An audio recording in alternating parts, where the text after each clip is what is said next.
Hello friends, today we will discuss about fundamental right at a glance, or in other words it is a short video for quick revision of fundamental rights. And along with this discussion we will discuss few important questions which have very high probability to be asked in your upcoming examination, whether it is a UPSC civil services examination or any other state PCS or like SSC railway, many more. So let's start the video. And as friends, you all know that fundamental rights come under part 3rd of our Indian Constitution, and which is from Article 12 to 35. But for the purpose of fundamental right, we need to study only from Article 14 to Article 32, and others are like Article 12 and 13 are supporting articles which defines state and other provisions which we will discuss later in this video.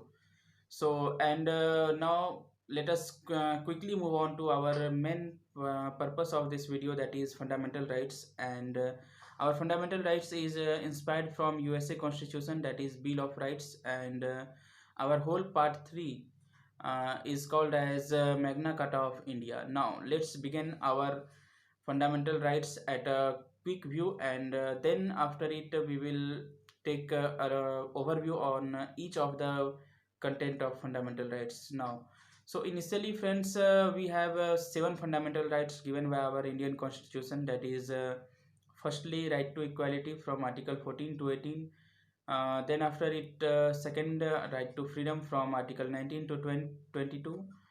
And number third, right against exploitation, Article 23 and 24. Number fourth, that is right to freedom of religion from Article 25 to 28. And then after it, number fifth, that is cultural and educational rights, which is from Article 29 and 23. Then after it, sorry, I'm extremely sorry, that is Article 29 and Article 30. And then after it friends, number 6th, right to property, which is in Article 31. And number 7th, that is right to constitutional remedies, that is Article 32. But friends, through 44th Amendment Act in 1978, right to property is removed from fundamental rights, and it is made legal rights under Article 300A of Part 12 of our Indian Constitution. It means that friend, it is no more fundamental rights, it is become a legal rights. So here itself a question may be created that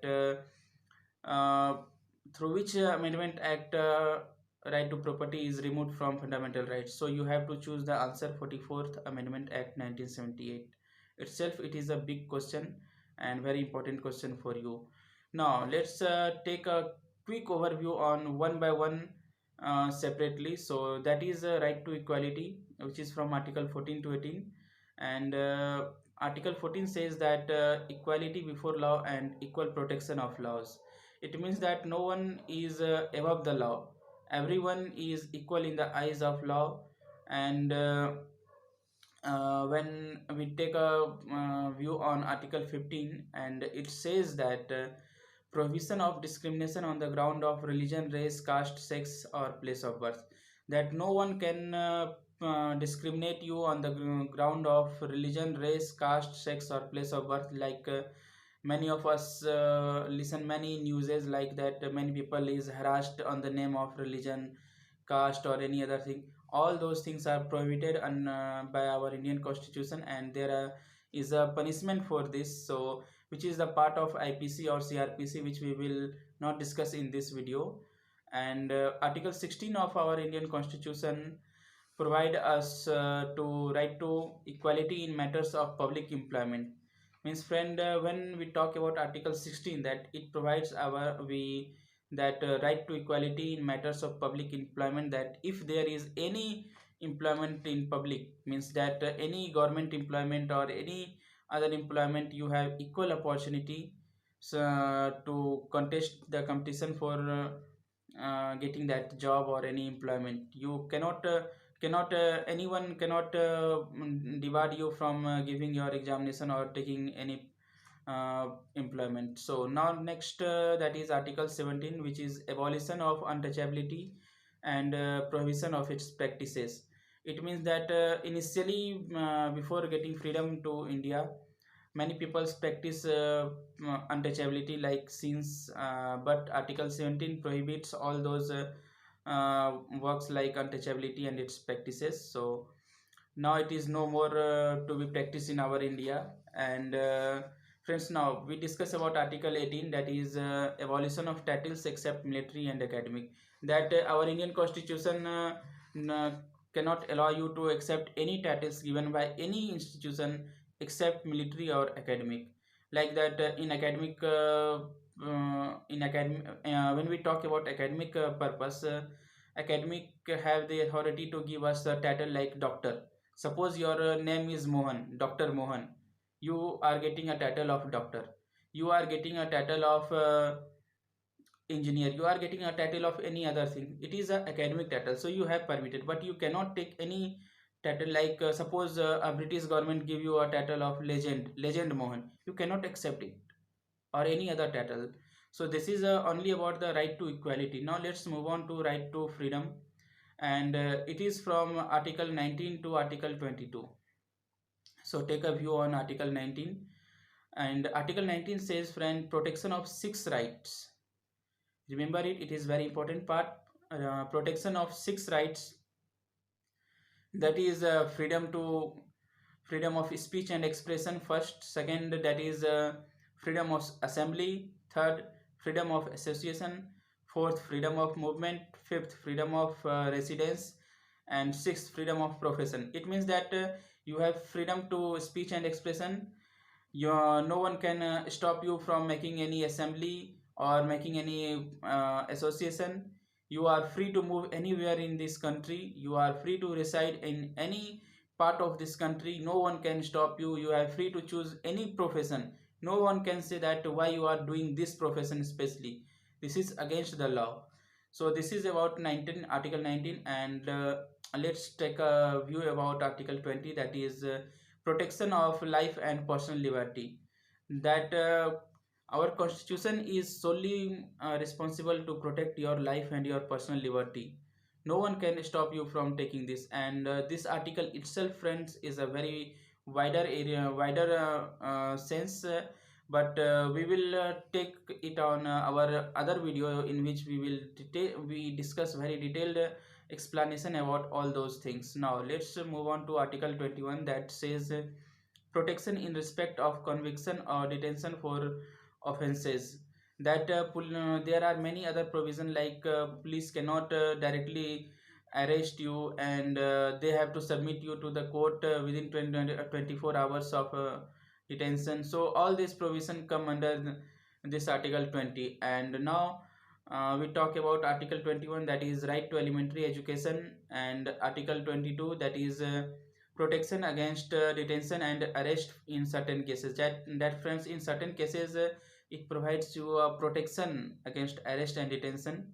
So this is about right to freedom. And next move on to the right against exploitation, which is from Article 23 and 24. So Article 23 says that prohibition of human trafficking and forced labor. That is no one can permitted to do human trafficking, or no one can force you to do any labor, that no, you have to do this work. No one can say you like that. It's your choice, whatever the profession you want to choose whatever labor you want to do. No one can force you.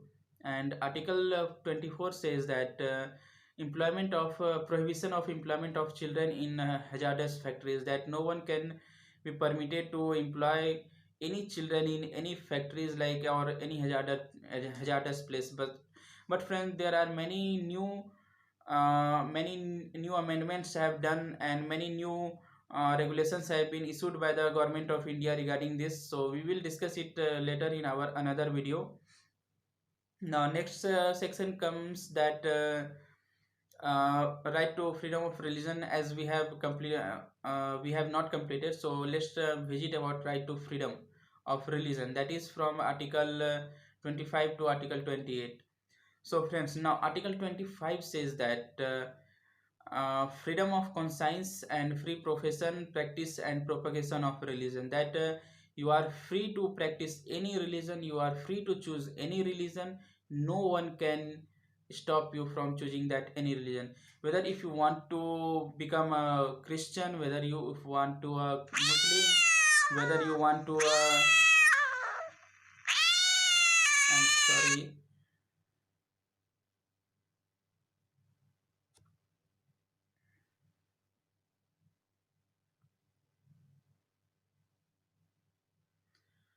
Yeah, whether you want to choose any religion, you are free to choose any religion.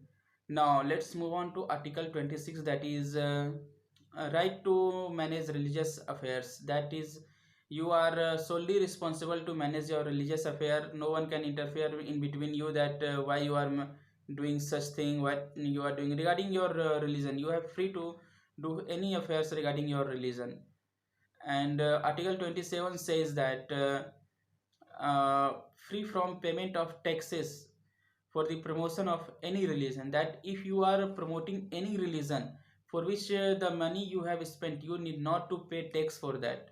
That is, it is the exemption from taxes.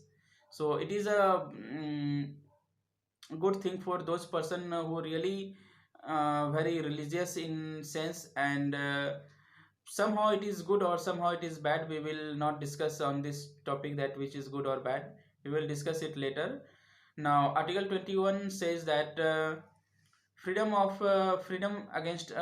from attending religious instructions or worships in certain educational institution, like many mission schools or any other schools. Like you have uh, freedom from attending the instructions or worships, that no one can stop you, or uh, no one can ask you that you have why you are doing worships in this institution. It's depend on institution, and it is provided by our constitution. So this is all about the right to freedom of religion. Now next move on to our next section, that is cultural and educational rights. That is article 29 and 30. So friends, article 29 says that protection of language, script and culture of minorities. And one thing I want to tell you friend, that this is totally all both this article is only about minorities, not from for any other people. So article 29 says that protection of language, script and culture for minorities, and article 30 says that right to establish and administer educational institution for minorities. So both of this article totally dedicated to minorities. And now next move on to article 31, which is right to property. But as it is not a part of fundamental rights, so we will not discuss it here. We will discuss it somewhere other video.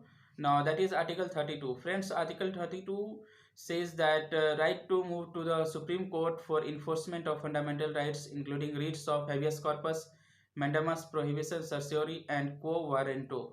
These are the five weapons of Supreme Court through which it enforces fundamental rights, and it is the power of Supreme Court. And same provision is given for High Court also by Article 226, which we will discuss later. And this is all about the main concept of fundamental rights. Along with it, there are few things I want to tell you with that Article 32 itself have a very big concept, so we will discuss it in our next video.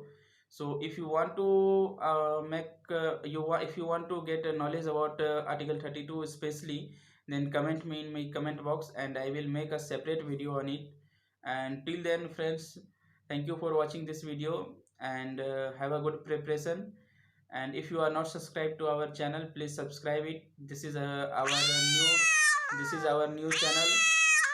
And we hope you all will support us. And thank you for watching this video once again, and thank you very much.